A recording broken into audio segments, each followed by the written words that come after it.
You will love me in 365 days.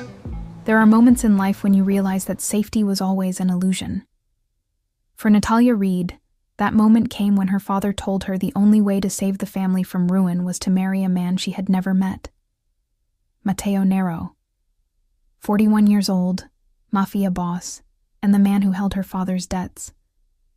The marriage was supposed to be a transaction, a business arrangement to settle accounts she never knew existed. But when Talia stood in front of this dangerous stranger, he gave her something unexpected, a choice.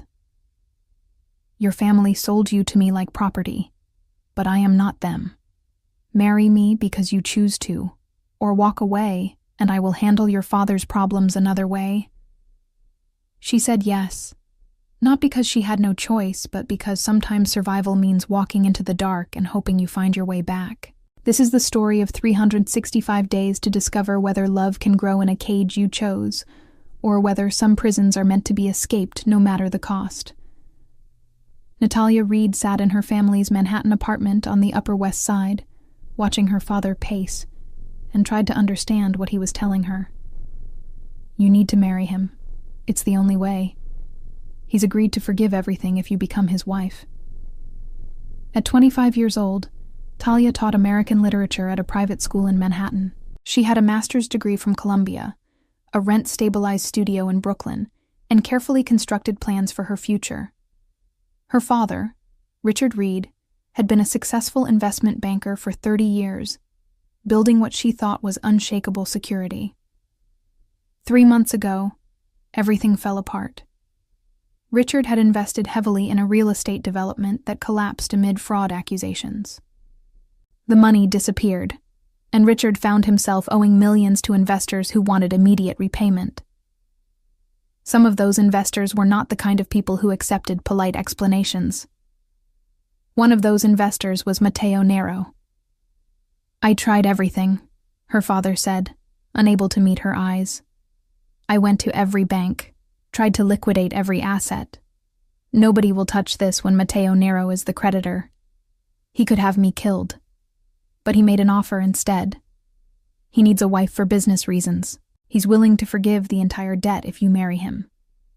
A real marriage, legally binding, for 1 year minimum. After that, if you want to leave, he'll grant a divorce. Talia stared at her father. You want me to marry a stranger to pay off your gambling debts? It wasn't gambling. It was an investment. And I'm not saying I want this. I'm saying it's the only option left. He'll kill me, Natalia, or hurt your mother, or you. This is mercy. He's giving us a way out, by selling me like property, by offering an arrangement that benefits both parties. He gets the wife he needs. We get out from under this debt. After a year, you're free. And if I say no? Richard's face crumbled. Then I don't know what happens. But nothing good. Talia walked to the window and looked out at Central Park. Have you met him? Once. He's not what you'd expect. Educated, well-spoken, sophisticated. He assured me you would be treated well, that the marriage would be respectful. How generous, Talia said bitterly. He wants an answer by Friday. That's 3 days. He said he would never force someone into this without letting them understand what they're agreeing to. He wants to meet you tomorrow at his office in Tribeca, just to talk, to give you the choice. Wednesday afternoon, Talia stood outside a renovated warehouse building in Tribeca, her hands trembling slightly as she looked up at the elegant facade. She had barely slept the night before, had spent hours lying awake, alternating between rage at her father for putting her in this position and terror at what she was about to do. Between the sleepless hours, she had researched Matteo Nero obsessively on her laptop. There was surprisingly little available about him online, which was perhaps telling in itself. A few photographs from charity events and art gallery openings showing a tall, dark-haired man in expensive suits, always photographed from angles that made it difficult to see his face clearly, always surrounded by other well-dressed people who seemed to defer to him. Articles in business publications mentioning his legitimate enterprises, import-export companies and real estate holdings and investments in various Manhattan establishments. Nothing that explicitly connected him to organized crime, but also nothing that suggested he was just another wealthy businessman conducting normal business. The comments she found on obscure forums were more revealing. People speaking carefully about the Nero family's influence in certain neighborhoods, about how things ran smoothly in areas where they had interests, about how disputes got resolved quickly when Matteo Nero was involved. Nobody said anything directly incriminating, but the subtext was clear to anyone who knew how to read it. Talia had also looked up what little she could find about arranged marriages in Mafia families, about women who had married into that world. The stories were mixed. Some spoke of being treated well, of husbands who were surprisingly traditional and protective. Others hinted at darker realities, at women who became trapped in gilded cages, at the psychological toll of living with men who could be charming at dinner and ordering violence before dessert. She didn't know which category Matteo Nero would fall into. That was what terrified her most. The building's lobby was sleek and modern, all polished marble and contemporary art that probably cost more than Talia made in a year. The receptionist behind the curved desk looked like she had stepped out of a fashion magazine, with perfectly styled hair and makeup that had been applied by someone who knew exactly what they were doing. She smiled professionally when Talia approached. "Good afternoon. I have an appointment with Mr. Nero, Natalia Reed." "Of course, Miss Reed. Mr. Nero is expecting you. Please take the elevator to the top floor. Someone will meet you there." The elevator was the kind that moved so smoothly, you could barely tell it was moving, with mirrors on 3 sides that made Talia uncomfortably aware of her own reflection. She had dressed carefully that morning, choosing a conservative black dress and blazer that she hoped projected confidence and maturity rather than the terror she actually felt. Her makeup was subtle but carefully applied, her hair pulled back in a neat ponytail. She wanted to look like someone who couldn't be easily intimidated, even though her stomach was churning with anxiety. The elevator opened into what appeared to be a penthouse office, and Talia's first impression was of space and light. Floor-to-ceiling windows offered views of lower Manhattan and the river beyond. Exposed brick walls were decorated with modern art that looked original rather than reproduced. The furniture was clearly expensive, but not ostentatious, chosen by someone with actual taste, rather than someone just trying to display wealth. A man in a dark suit appeared immediately, as though he had been waiting for the elevator doors to open. He was younger than Matteo, probably in his 30s, with the kind of athletic build and alert posture that suggested either military or security background. "Miss Reed," he said with a slight Italian accent. "Mr. Nero is expecting you. This way, please." Talia followed him through the space, past desks where several people worked quietly on computers, past conference rooms with glass walls where meetings were clearly in progress. Everything was professional and legitimate looking, the kind of office any successful import-export business might occupy, except for the way people glanced up as she passed, the way they noted her presence with careful attention before returning to their work, making Talia feel like she was being assessed and catalogued by everyone she encountered. They reached a corner office with a solid wood door. The man knocked gently before opening it. "Miss Reed, sir." "Thank you, Antonio. Please close the door and make sure we're not disturbed." The voice that responded was deep and cultured, with the barest hint of an Italian accent that made certain words sound almost musical. Talia stepped into the office and heard the door close behind her with a soft click that sounded unnervingly final, and then she was alone with Matteo Nero. Talia followed him to a corner office. The man inside was standing by the windows with his back to her. He was tall, probably 6'2", with dark hair and expensive clothes. Then he turned around, and Talia felt her breath catch. Matteo Nero was striking in a way that commanded attention, with angular features, olive skin, and dark eyes that studied her with intensity. He appeared to be in his early 40s, with the kind of self-possession that came with age and power. "Miss Reed," he said, his voice deep with a slight Italian accent. "Thank you for coming. I know this situation is unusual." Please, sit down. Would you like something to drink? Water is fine, Talia said. Matteo poured water and sat across from her rather than behind his desk. I imagine you have questions. I want you to feel free to ask anything. Why? Talia asked bluntly. Why offer this instead of just taking your money back however men like you usually take money back? Men like me? You mean criminals. You can say it, Miss Reed. I'm not offended by accurate terminology. Fine. Why offer marriage instead of just doing whatever criminals do to people who owe them money? Because I'm not a thug who enjoys violence for its own sake. Your father made a stupid investment, but he's not malicious. This arrangement solves problems for both of us. What problem does it solve for you? My position requires legitimacy. I do business with people who care about appearances. A wife who is educated, cultured, American-born with no connections to my world, that provides normalcy that makes certain dealings easier.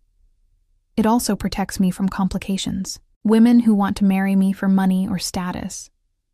A wife prevents those entanglements. So I'm a prop. If that's how you want to phrase it, yes. Though you're better compensated than most props. Your father's debt forgiven, a generous monthly allowance, and freedom after 1 year. It's also not a real choice. You're holding my father's life as collateral. Matteo leaned forward. This is where you're wrong. I could have your father killed tomorrow. I could have already done it weeks ago. The debt is real, and the danger is real, but I'm offering you something different. Not force, but choice. An option that keeps everyone alive and solves multiple problems. An option where I have to marry a stranger. That's not much of a choice.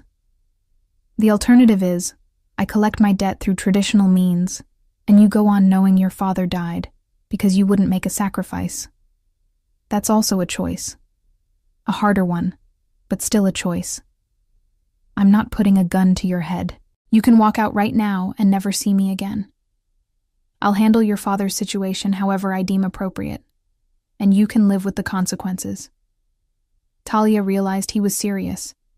He wasn't bluffing. He was laying out dark options, but options nonetheless. And if I agree to this marriage, what would you expect from me? In public, you would act as my wife, attend events, present the image of a successful marriage. In private, you would have your own bedroom, your own space. I would not force physical intimacy. This is a business arrangement first. And after a year, if you want a divorce, I grant it immediately. You walk away with a generous settlement. What if I want to leave before the year is up? Matteo's expression hardened. Then you break our agreement, and agreements I make are not broken without consequences. The year is the minimum. If you commit to the full term. How much time do I have to decide? I need your answer by Friday evening. That gives you 2 days. Talia stood. I need to go. Matteo opened the door for her. Whatever you decide, I respect that it's your decision to make. Your father sold you to me like property, but I am not him. You have a choice. Talia spent the next 2 days in surreal detachment. She taught her classes, smiled at colleagues, graded papers. She went to dinner with her mother, who cried and apologized. She visited her best friend Rachel, who said quietly that maybe a year wasn't so long, that maybe this wasn't the worst thing that could happen. She sat in her Brooklyn apartment, watching people live their normal lives, and tried to imagine what her life would look like if she said yes. On Friday evening, Talia called the number Matteo had given her. Mr. Nero. This is Natalia Reed. I have questions first. Ask. The monthly allowance you mentioned. How much? $50,000, deposited into an account in your name only. Talia felt dizzy. That was more than she made in half a year. And I would have my own bedroom? Yes. My penthouse has 4 bedrooms. You would have one as your private space. Could I continue teaching? If you wish. though I would ask for flexibility for events that require your presence. And after the year, the settlement, $1 million paid upon finalization of the divorce, assuming you fulfill the terms. Talia was quiet. And if I agree, how quickly does it happen? The wedding would be next Saturday. Small ceremony. Then we begin the year. This is insane. Perhaps, but it's also practical. So, Miss Reed, what is your answer? Talia closed her eyes and thought about her father's terrified face, her mother crying, Rachel saying sometimes survival means choosing the least bad option. She thought about Mateo saying you have a choice. Yes. My answer is yes. I'll marry you. There was a brief pause. Then we have an agreement, Miss Reed. Welcome to your new life. The wedding took place the following Saturday in a small chapel in Lower Manhattan. Talia wore a simple white dress. Her parents were there, her father looking relieved and guilty, her mother crying. On Mateo's side, there were men in expensive suits and an older priest who performed the ceremony in English and Italian. Talia spoke her vows in a steady voice, repeating words about love and honor that felt absurd, but were legally binding. When the priest said you may kiss the bride, Mateo kissed her gently, briefly. It was her first kiss with her husband, both intimate and utterly impersonal. And then it was done. Natalia Reed became Natalia Nero. The reception was at an upscale Italian restaurant. Talia smiled and accepted congratulations from strangers, played the role of happy bride. Mateo stayed close, his hand at her back, guiding her through introductions. To anyone watching, they looked like any newlywed couple. At the end of the evening, Mateo's driver took them to his penthouse in Tribeca. The space was exactly what Talia expected, all exposed brick and modern furniture and floor-to-ceiling windows. Your room is this way, Mateo said, opening a door to reveal a large bedroom. Your things are already here. I had them moved from your Brooklyn apartment. Without asking me? We're married now, Natalia. This is your home. Why would you need a separate apartment? Because I might want one small piece of my life that's still mine. You have this room. That's your space. Is that not enough privacy? For now, Talia said, too tired to fight. Good. Tomorrow we'll discuss the rules in more detail. For tonight, rest. He left, and Talia sat on the bed, trying to process that this was real. She changed into pajamas and lay down, staring at the ceiling, wondering what she had done. The next morning, Talia woke to sunlight streaming through unfamiliar windows. There was a knock on her door, and Mateo entered carrying coffee and pastries. Good morning. I thought we should have breakfast and discuss expectations. 20 minutes later, Talia emerged dressed and found Mateo in the living room. We need to establish ground rules, he said. First, in public, you will act as my wife in every way. Attend events, dress appropriately, present a united front. Second, in private, you have autonomy within reason. This room is yours. You can come and go, though I expect to know your schedule for security reasons. You can continue teaching if you manage your time. You can see friends and family with advance notice. Third, he paused. There are physical boundaries I will respect. I will not force intimacy, but I expect a certain level of physical comfort in public. Holding hands, my arm around you, brief kisses. Nothing uncomfortable, but enough to be convincing. And if I am uncomfortable with that, then you'll need to become comfortable. This only works if people believe we're a real married couple. Don't call me Natalia. My friends call me Talia. Mateo smiled slightly. Very well. Talia. And you can call me Mateo. What else? No relationships with other men during this year. That's non-negotiable. And you? The same rules apply to me. I'm not a hypocrite. For this year, we're both committed to exclusivity. I want to be able to lock my bedroom door. Agreed. Though I expect the same courtesy. And I want one day a week that's completely mine. Sundays. You can have Sundays unless there's an emergency. Matteo stood and walked to the windows. You should know that my world is not always safe. There are people who would harm me by harming you. That's why I need to know where you are. It's not about controlling you. It's about keeping you alive. How comforting. I'm not trying to comfort you. I'm trying to be honest. I didn't marry into anything. I was sold into it. Matteo turned to face her, his expression hard. You made a choice. Don't pretend you didn't. You could have said no. You chose to say yes. Own that decision, Talia. It will make the next year easier if you stop thinking of yourself as a victim. The words stung because they were true.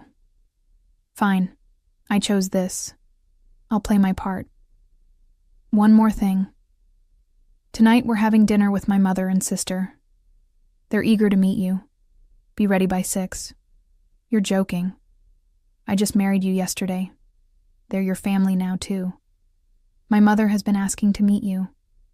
She's important to me. I'd appreciate it if you made a good impression. Should I dress up? Yes. I'll have something sent over from a boutique this afternoon. I have my own clothes. You're not a struggling teacher anymore, Talia. You're my wife. That comes with expectations. This isn't negotiable. That afternoon, a woman from a boutique arrived with dresses. Talia chose a navy blue dress. At 6 o'clock, Matteo knocked on her door. You look beautiful, he said. Are you ready? They drove to the Upper East Side. A woman in her 60s with warm brown eyes opened the door, pulling Matteo into an embrace. Matteo, finally you bring her to meet me. Mama, this is Talia. Talia, my mother, Isabella Nero. Isabella kissed Talia's cheeks. Welcome, Cara. Welcome to the family. A woman in her 30s appeared from the kitchen. You must be Talia. I'm Gianna, Matteo's sister. Thank God someone finally agreed to marry him. Dinner was warm and chaotic. Isabella insisted Talia eat more. Gianna told embarrassing stories about Matteo. Through it all, Matteo stayed close, his hand occasionally finding hers. They looked like a normal married couple. When they were leaving, Isabella whispered to Talia, You make him happy. I can see it in his eyes. Talia felt the weight of the lie they were telling. In the car, Matteo said, Thank you. For tonight. For making my mother happy. Your mother is lovely. And your sister. They are. Which is why I need this marriage to look real to them. You give her peace of mind. The first month fell into strange routine. Talia continued teaching, adjusting her schedule around events Matteo required. There were dinners with business associates, charity galas, gallery openings, always with Matteo's hand at her back, always playing devoted wife. In private, they were polite strangers. But slowly, things began to shift.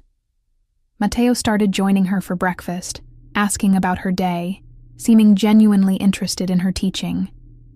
Talia found herself lingering in conversations, discovering he was well-read and intelligent. 6 weeks in, Talia came home to find Matteo reading in the living room.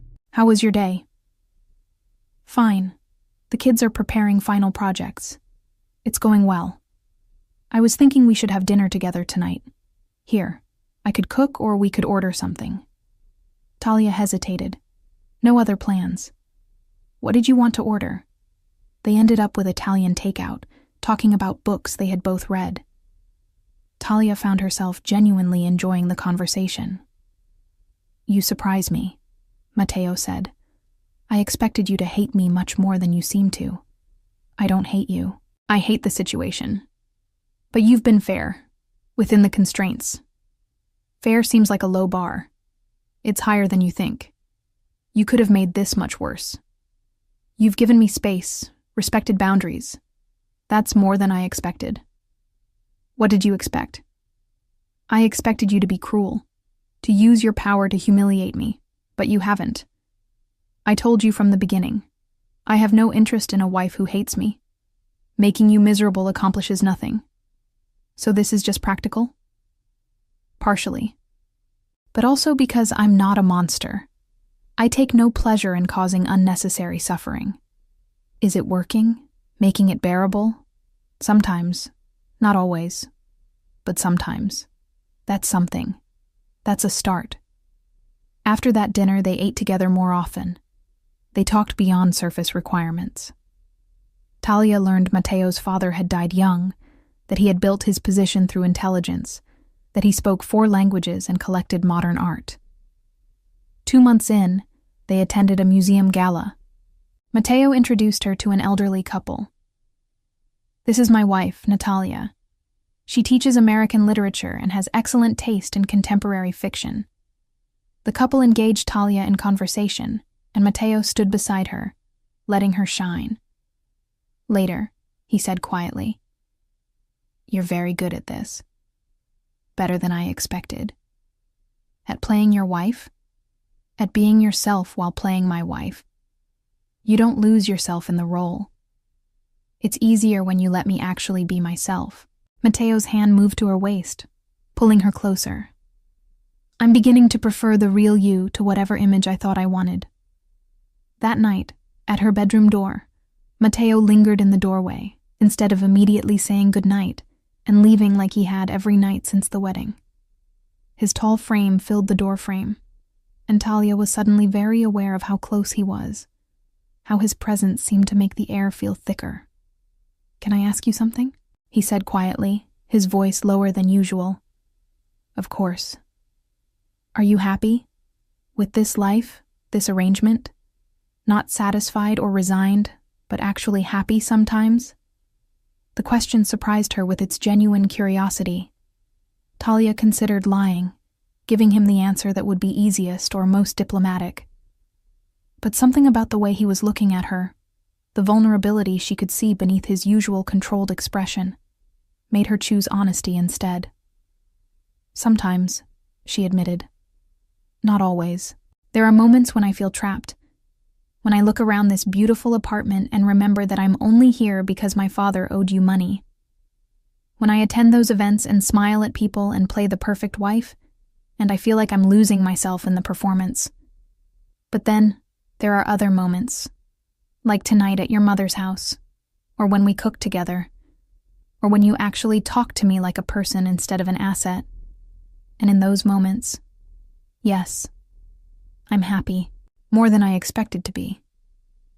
Mateo reached out and tucked that persistent strand of hair behind her ear that was always falling forward, the gesture tender in a way that made Talia's breath catch in her throat. The touch was brief, but deliberate, his fingers brushing against her cheek for just a moment longer than strictly necessary. "Good," he said softly. "I want you to be happy here, Talia. That's become more important to me than I anticipated it would be when we started this arrangement." "Why?" Talia asked, genuinely curious. "Why does it matter to you whether I'm happy or just going through the motions?" "Because," Mateo's voice dropped even lower, barely above a whisper, "because you're my wife. And I'm discovering that I actually care about your happiness beyond just what's convenient for our arrangement. When you smile genuinely, when you laugh at something I say, when you look relaxed instead of tense, it matters to me. I want to see more of that." His hand was still near her face, and Talia could feel the warmth of his body close to hers in the narrow doorway. The air between them felt charged with possibility, with the acknowledgement of something shifting in their carefully maintained distance. She could smell his cologne, something expensive and subtle that she had come to associate with safety, despite all logic suggesting she shouldn't feel safe with a man like him.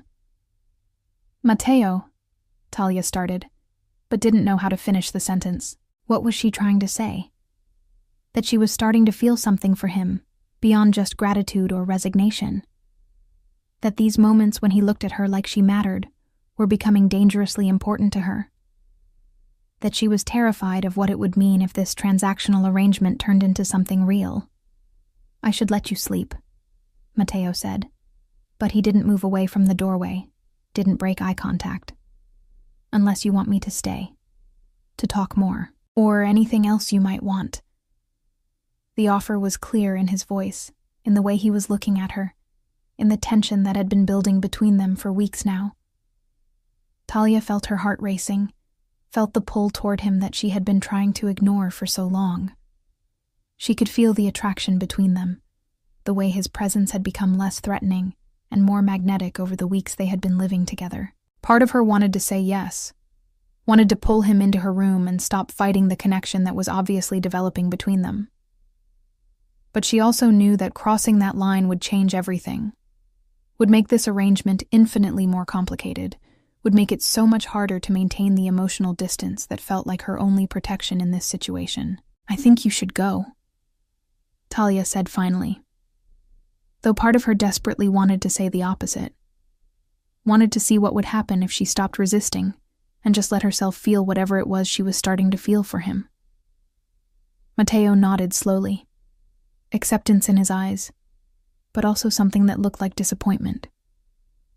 He lingered for just a moment longer, as though giving her one more chance to change her mind, and then stepped back from the doorway. "Good night then, Talia. Sleep well." "Good night, Matteo." He left, and Talia closed her door and leaned against it, her heart still racing, her skin still tingling where his fingers had brushed her cheek. She stood there for several minutes, listening to his footsteps fade down the hallway, hearing the distant sound of his bedroom door closing, and wondered what she had just refused and whether she would come to regret that refusal. She lay awake for hours that night, replaying the moment in her doorway, thinking about the way he had looked at her, the gentleness in his voice when he asked if she was happy. This was supposed to be simple. A business arrangement. A year of playing a role, and then walking away free. But nothing about Matteo Nero was turning out to be simple, and Talia was beginning to suspect that walking away at the end of this year was going to be significantly harder than she had anticipated. 3 months in, the boundaries were harder to maintain. Matteo found himself thinking about Talia constantly, wanting to be near her, making excuses to touch her. He caught himself watching her when she didn't know, fascinated by how she had become essential to his sense of home. This was supposed to be simple. Talia was supposed to be an accessory who played her role and exited cleanly. But nothing about Talia was simple. She was sharp and funny and warm. She was kind to his mother in ways that seemed genuine. She challenged him. And she was beautiful in ways that made it difficult to maintain distance. He wanted her attention, her affection, her genuine desire, rather than resigned acceptance. One Saturday afternoon, about 2.5 months into the marriage, Talia was curled up on the living room couch reading a novel for her upcoming class, when Matteo emerged from his study, carrying a stack of contracts that he clearly needed to review. She glanced up briefly, expecting him to retreat to his bedroom or back to his study like he usually did when he had work to complete. Instead, to her surprise, he sat down on the other end of the same couch, spreading his documents out on the coffee table in front of him. They worked in comfortable silence for a while, Talia absorbed in Toni Morrison's prose, while Matteo made notes on his contracts in neat, precise handwriting. The late afternoon sun streamed through the floor-to-ceiling windows, casting warm light across the living room, and creating an atmosphere of domestic peace that felt almost surreal, given how their arrangement had started. Talia found herself sneaking glances at him over the top of her book, watching the way he frowned slightly when he read something that displeased him, the way his hand moved across the page with confident efficiency, the way the sunlight caught the gray at his temples and made him look distinguished rather than old. The simple domesticity of the moment struck her with unexpected force. This was what marriage should feel like, she thought. Not performance or transaction, not carefully maintained distance and formal politeness, but just this. Being together in the same space without needing to fill every moment with conversation or activity, comfortable enough with each other's presence to simply exist side by side. "What are you reading?" Matteo asked eventually, his voice breaking the companionable silence without disrupting the peaceful mood. Talia held up the book so he could see the cover. Toni Morrison, Beloved. "I'm teaching it next semester to my advanced literature students. and wanted to reread it first. It's been a few years since I studied it in graduate school, and I want to make sure I'm approaching it with fresh eyes. Heavy reading for a Saturday afternoon, Matteo observed, setting down his pen and giving her his full attention in that way he had, that made her feel like she was the only thing in the world that mattered to him in that moment. The best books usually are, Talia said with a slight smile. The ones that make you think, that challenge you, that stay with you long after you've finished reading them. Those are the ones worth teaching. What are you working on? Contract negotiations for a shipping deal. Matteo gestured at the papers spread across the table. Also, not exactly light Saturday reading. A lot of legal language that needs to be reviewed carefully before I sign anything. Do you ever take a day off? Talia asked, genuine curiosity in her voice. Just relax without working? Not often, Matteo admitted. I'm not very good at relaxing. There's always something that needs attention, some problem that needs solving, some decision that needs to be made. It's hard to turn off that part of my brain that's always working, always planning, always thinking 3 steps ahead. Maybe you should learn, Talia said, closing her book and shifting on the couch to face him more directly. When was the last time you did something just for fun? Not for business, not for appearances, not because it served some strategic purpose, just because you wanted to and it made you happy? Matteo thought about it, his expression growing thoughtful, and realized he couldn't remember a specific instance. Everything in his life served a purpose, advanced some goal, built toward some objective. Fun for its own sake, pleasure without calculation. Those were luxuries he had long ago decided he couldn't afford in his position. I don't know, he admitted finally, something like regret in his voice. It's been a long time. Years, probably. Maybe since before my father died and I had to grow up faster than I should have. That's sad, Talia said, and there was genuine sympathy in her voice that warmed something in Matteo's chest.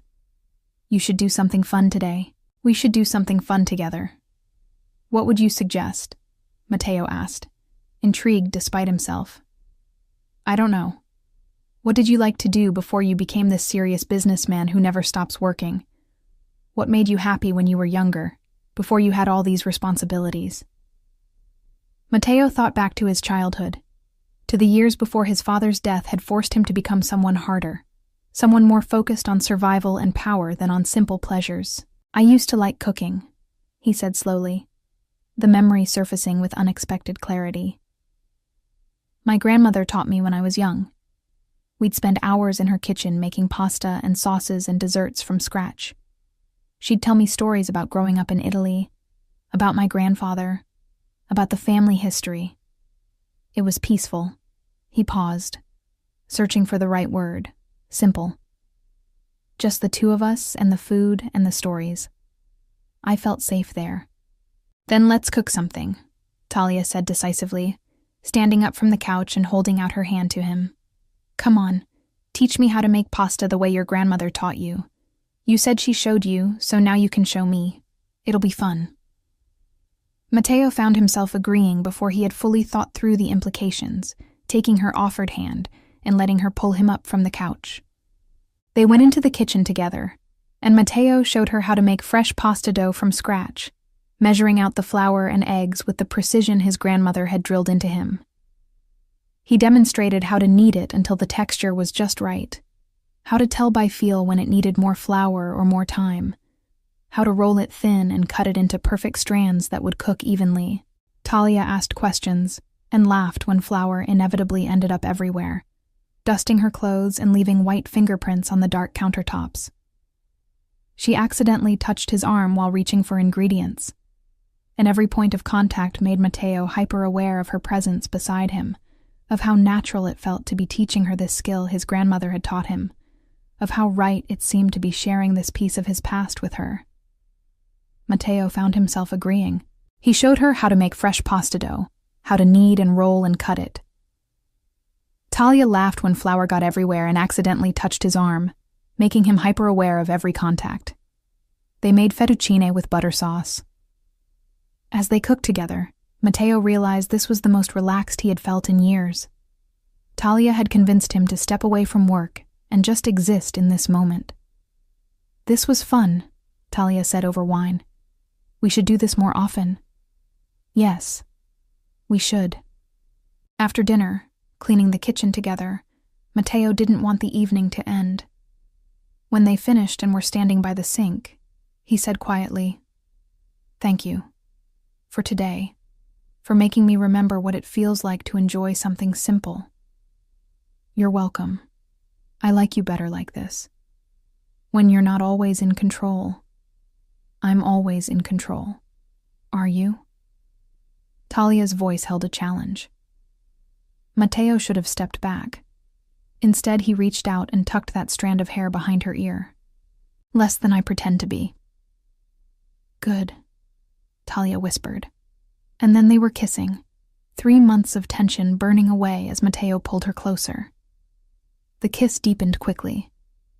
His hands went to her waist and hers to his shoulders, and they kissed like people who had been waiting for this. When they broke apart, breathing hard, Matteo rested his forehead against hers. "I shouldn't have done that.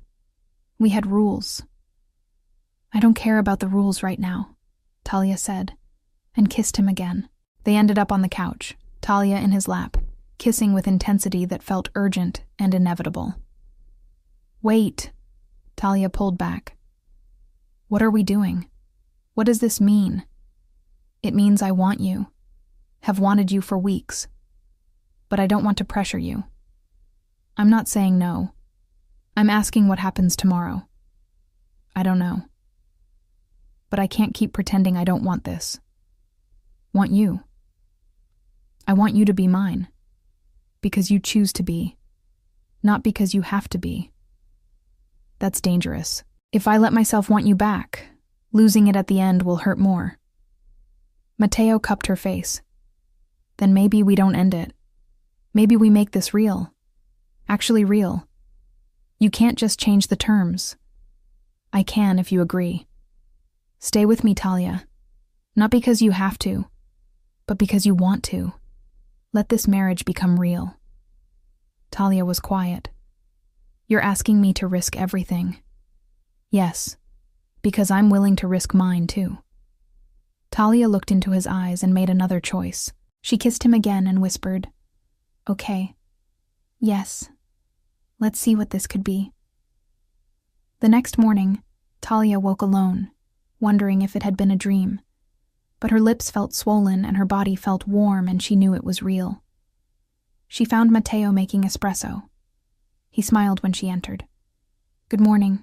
Sleep well?" "Eventually. You?" "Not particularly. I was thinking about last night." "Regrets?" "None." "You?" "No regrets. But questions about how this works now. We figure it out as we go. But I want this to be real. I want you to be my wife in every sense. I want to stop pretending. And the deal? The year and divorce? Still stands. If in 9 months you want to leave, I'll let you go. But I'm going to spend those 9 months convincing you to stay. That's a lot of pressure." "Good." Matteo pulled her closer. "I want you to know how much I want this. Want you." He kissed her slow and thorough. The next 3 months passed in discovery and deepening connection. They stopped maintaining distance and started acting like an actual couple. They had dinner every night, talked for hours, fell asleep watching movies. The physical aspect progressed slowly. Matteo was patient, never pushing. But the attraction was undeniable. They spent long evenings kissing, learning each other. Matteo showed Talia parts of his world she hadn't seen. He took her to his businesses, trusted her with information. He revealed darker aspects, decisions outside the law, the power he wielded. Talia found herself fascinated rather than frightened. 3 months into their real relationship, 6 into the marriage, Matteo took Talia to his apartment in the city, smaller and more personal than the penthouse. "I wanted you to see this. This is where I lived when I was just me. I want you to know that person. He showed her his first editions, his grandmother's recipes, family photographs from before his father died. He was more open than ever, more vulnerable. That evening, drinking wine on his old couch, Talia realized she had fallen in love. Not because of the contract, but because of who he was. I love you, she said quietly. Matteo set down his wine. Say that again. I love you. I didn't plan to, but I do. Ti amo. I love you, Talia. So much more than I thought I could love anyone. He kissed her with depth that took her breath away. When he asked if she wanted to stay that night, if she was ready, Talia said yes, without hesitation. That night they made love for the first time. It was slow and intense, and filled with emotion beyond physical desire. Matteo was careful, attentive, focused on her pleasure. Afterwards, wrapped in his arms, Talia felt contentment she had never known. You're mine now, Matteo murmured. Actually mine, not because of a contract, but because you choose to be. And you're mine. Don't forget that part. I would never forget. You own me, Talia. Completely. The following morning, Matteo was already awake, watching her. Good morning. Good morning. What time is it? Early. But I couldn't sleep. I kept wanting to make sure you were really here. I'm really here. Matteo pulled her closer. I want you to know something. About the deal, about the year, and the option to leave. I'm not going to hold you to it anymore. The contract, all of it. If you want to stay, I want it to be because you love me, not because we had an agreement. And if you want to leave, even before the year is up, I'll let you go. I won't keep you trapped. And if I want to stay, then I'll spend the rest of my life making sure you never regret that choice. Talia kissed him. I'm staying, Matteo. Not because of any contract. I'm staying because I love you, and I want to be your wife for real. The relief on Matteo's face made her heart swell. He pulled her on top of him and kissed her deep and claiming. They spent the morning in bed, talking and touching. Matteo told her about his plans for the future, about a life he wanted them to create together. Talia shared her dreams of teaching at university level, of writing, of doing work that mattered. Around noon, Matteo got a call he had to take. When he hung up, his expression was serious. I have to handle something today. Business that can't be postponed. But I want you to stay here, in this apartment. It's more secure. Will you wait for me here? How long? A few hours. Maybe more. But I'll be back before dark. Stay here, Talia. Stay safe. Talia spent the afternoon exploring, reading his books, looking at family photos. She found pictures of Matteo as a child with his father and mother and baby sister. She understood him better, understood how losing his father had shaped him into someone who built power as protection. When Matteo returned that evening, he found Talia reading, and the sight of her comfortable in his most private space made him feel complete. How did it go? It's handled. Matteo sat beside her. I never want to bring my darker business into this space, into what we have. But I need you to understand my world isn't always safe or clean. I know. And I'm choosing to stay anyway. Why? Because you've been honest. Because you give me choice. Because underneath the power, you're someone who makes pasta and reads poetry and loves his family. The complexity doesn't scare me as much as the thought of losing you. Matteo kissed her deeply. You won't lose me. I promise. Don't make promises you can't keep. Your world is dangerous. Then I'll do everything in my power to make sure nothing happens. You're mine to protect. That's a commitment. Nothing is going to take you from me. The intensity made Talia shiver. The possessiveness that might have felt threatening months ago now felt like security. Take me home, to the penthouse. I want to sleep in your bed. I want to actually live like we're married. Matteo's smile was satisfied. Whatever you want. amore mio. That night marked a shift. Talia moved into Matteo's bedroom, and they stopped pretending there were separate spaces. They became a real couple, sharing a bed and a life and a future. The remaining months of the first year of their marriage passed with a speed that surprised both of them. There were challenges, certainly. Moments when Talia struggled with the restrictions that came with being married to someone whose life operated outside the boundaries of normal society. Times when she chafed against Matteo's insistence on knowing where she was going, who she was meeting, when she would return. Arguments about her independence and his overprotectiveness, about what it meant to be partners, rather than just husband and wife or protector and protected. There was the night she came home late from drinks with Rachel without texting him first, and found him pacing the penthouse, having spent 2 hours convinced something terrible had happened to her. The argument that followed was their first real fight, with Talia yelling that she wasn't a child who needed constant supervision, and Matteo shouting back that she had no idea how many people would love to hurt him by hurting her, that her safety wasn't just about control, but about genuine danger she couldn't fully understand. They had both said things they regretted.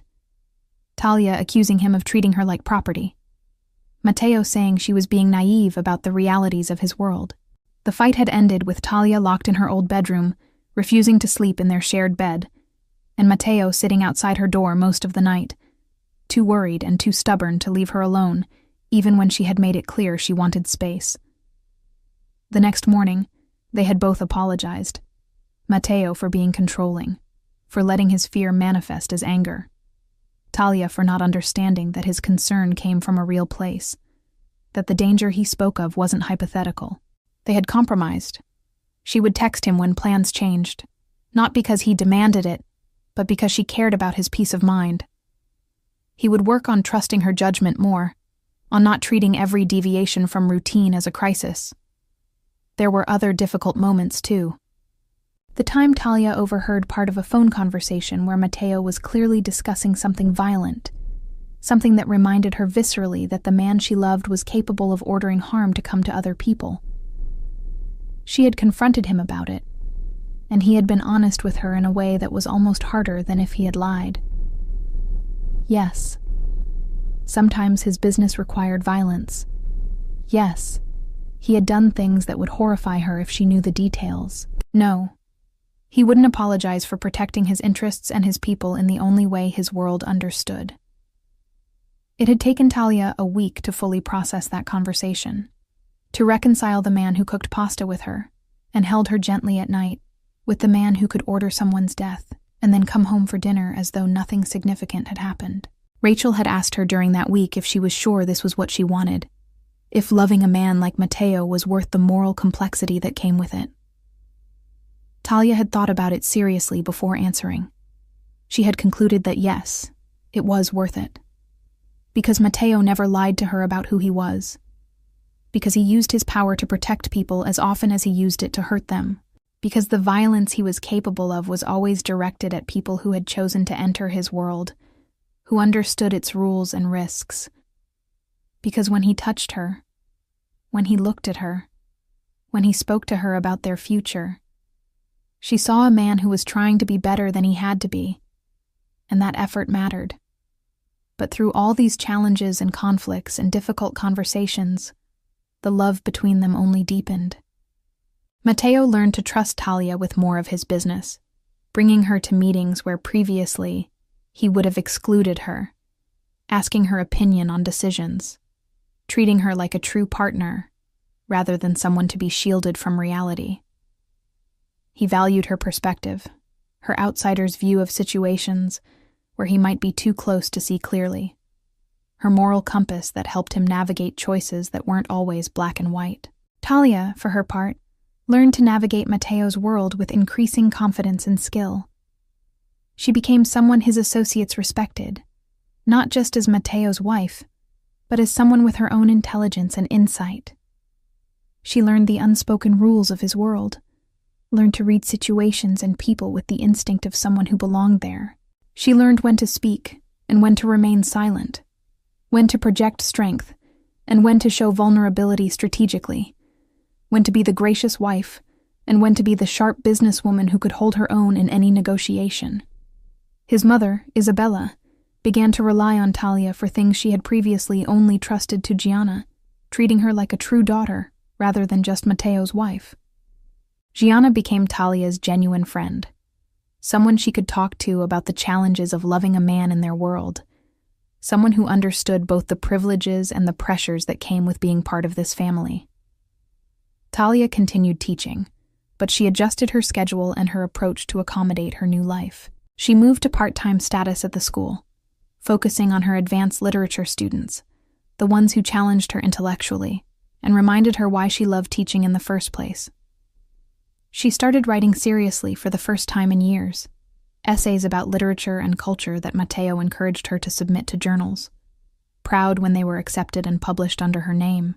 They traveled together to Italy, where Matteo showed her the village where his grandmother had grown up, to Paris, where they spent a week doing nothing but visiting museums and eating at restaurants and making love in their hotel room overlooking the Seine, to California, where Talia introduced Matteo to the few remaining family members she had on her mother's side, cousins she hadn't seen in years, who were surprised and delighted by how happy she seemed with her intense, sophisticated husband. Through all of this, they learned each other with the thoroughness of people building something meant to last. Matteo learned that Talia needed at least 30 minutes alone after waking up before she wanted to interact with anyone, that she was grumpy without coffee but became almost cheerful after the first cup. He learned that she cried at sad movies, but only when she thought no one was watching, that she had a wicked sense of humor that came out when she was comfortable, that she could be surprisingly stubborn about small things, even while being flexible about larger issues. Talia learned that Matteo was an insomniac who often woke at 3 in the morning and needed to work or read to quiet his mind, that he had scars on his body he never talked about, but would let her trace gently in the dark.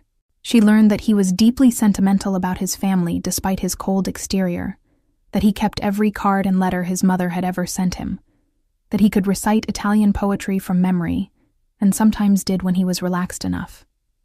They learned what the other needed for comfort, for passion, for reassurance. They learned how to fight without destroying what they had built, how to apologize sincerely, how to forgive without keeping score. They learned how to be partners in the truest sense, supporting each other's growth while maintaining their individual identities, protecting each other while still allowing freedom, loving each other deeply, while respecting that love meant choice rather than obligation. On the day that marked 1 year of their marriage, the day when originally Talia could have asked for divorce, Matteo took her to dinner overlooking Central Park. 1 year ago, he said over champagne, I married you as part of a business arrangement. I thought I was gaining an asset. And now? Now I know I gained everything. You're not my wife because of a contract. You're my wife because I love you. So I'm asking officially, with no coercion. Will you stay married to me? Choose this life. Choose me, not for another year but forever. Talia looked at him, at the man who had started as a frightening stranger and become her world. Yes, I choose you, Matteo. I choose us. Forever. Matteo's eyes closed with relief. Thank you. For choosing me. For loving me despite everything. That night, they went home to the life they had built together. Talia realized that sometimes the worst beginnings led to the best endings, that being forced to marry a stranger was exactly what pushed her to find her person. 3 months later, 15 months into their marriage, Talia sat on the bathroom floor staring at a positive pregnancy test. She found Matteo in his study. What's wrong? He asked, standing immediately. Talia held up the test. Matteo stared, then crossed the room and pulled her into his arms. Are you happy? He asked carefully. Because I'm terrified and thrilled. I don't know. This wasn't part of any plan. But yes, I think I'm happy. Are you? I'm more than happy. I'm honored that you would create this with me. A family. We're having a baby. You're going to be a father. And you're going to be a mother. You're going to be amazing. and I'm going to do everything to be the father our child deserves." That night, with Mateo's hand on her stomach, Talia thought about the journey. From a desperate deal to save her father, through pretending and discovering and falling in love, to creating the next chapter. "I never imagined this," she said, "when I agreed to marry you. Neither did I. I thought I was arranging a temporary solution. Instead, I found everything I didn't know I needed. Do you think our child will understand someday? About how we started? I think our child will understand that love can grow in unexpected places. That sometimes things we're forced into become things we choose. That your mother was brave enough to walk into darkness and find light. And that their father was complicated and dangerous and loved them fiercely. Always. I will always protect what's mine. And you and this child are the most important things I will ever own." The possessiveness that had once felt threatening now felt like safety. Being owned by Mateo meant being cherished and protected and valued above everything. She had been forced to marry a stranger. That stranger had given her a choice. And she had chosen love. She had chosen him. And now she was choosing the future they would build together. This was part one of their story. The deal. The arrangement. The transformation from transaction to love. There would be more challenges ahead. More moments when darkness encroached. But Talia knew she was strong enough, and that Mateo would stand beside her. She was his wife. Really, truly his wife. Not because a contract said so, but because she had chosen to be. And that choice made all the difference.